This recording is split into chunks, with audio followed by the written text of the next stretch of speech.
Quiconque utilise du porno manque probablement de maîtrise de soi. Désormais, la maîtrise de soi va de pair avec la pureté. Dans Tite, chapitre 2, verset 5, il est dit « Soyez discrètes, des ménagères bonnes, obéissantes à leur propre mari, afin que la parole de Dieu ne soit pas blasphémée. » Et il est clair que Dieu veut que votre maîtrise de soi mène à la piété. Ainsi, en voyant le chapitre 1, verset 6 de Pierre, il est dit à la connaissance et à la maîtrise de soi, la persévérance, et à la persévérance, la piété. Ainsi, lorsqu'une personne normalise la pornographie, elle perd le sens de la sainteté de Dieu, le sens de la pureté, le dégoût du péché et le zèle pour sa gloire. Maintenant, peu importe jusqu'où une personne est allée avec la pornographie, Jésus-Christ le prendra et le rendra à nouveau propre.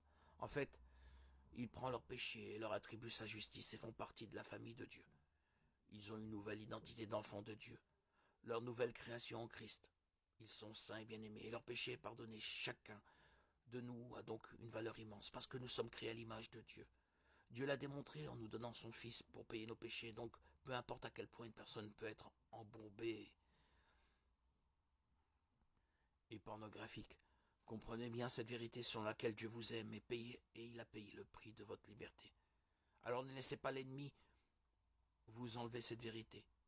Désormais, afin de changer un comportement ou une attitude, vous devez assumer l'entière responsabilité de faire quelque chose pour vous unir à Dieu, retrouver le lien que vous aviez perdu.